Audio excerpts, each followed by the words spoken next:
こんばんは。おやすみジャパニーズチャンネルのともです。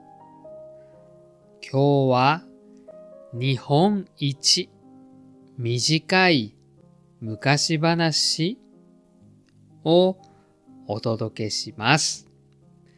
それではお聞きください。匂い泥棒。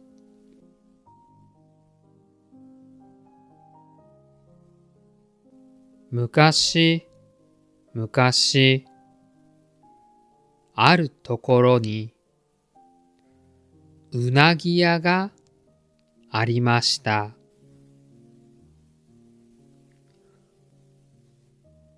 その隣にお金のない男が住んでいました。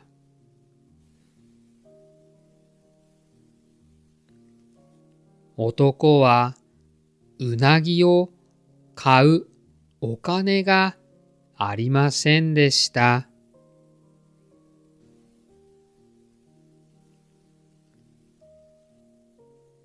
男はうなぎ屋のいい匂いを嗅ぎました。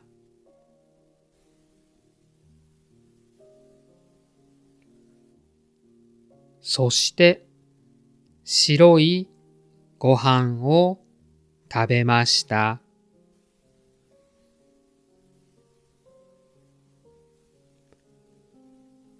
毎日うなぎのいい匂いで白いご飯を食べました。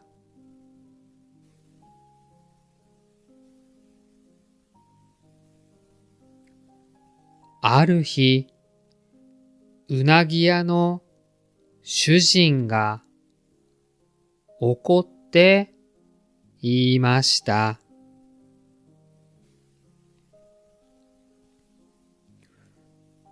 お前、毎日うちの匂いを嗅いでいるな。匂いのお金を払え。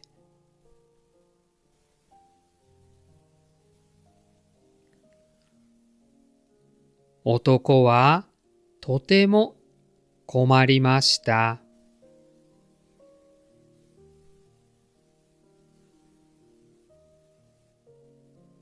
そこへ頭のいいお役人がやってきました。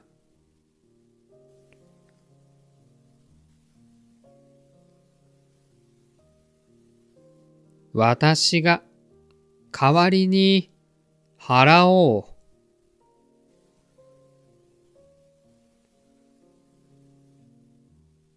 お役人は少しのお金を出しました。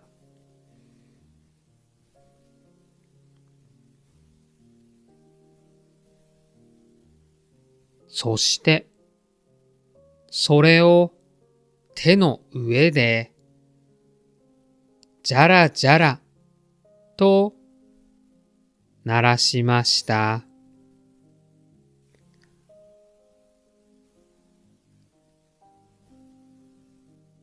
今の音が匂いのお金だ。匂いには音で十分だろう。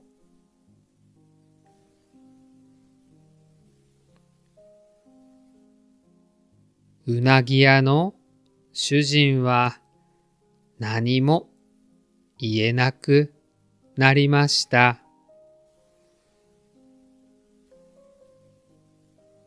そして黙って帰っていきました。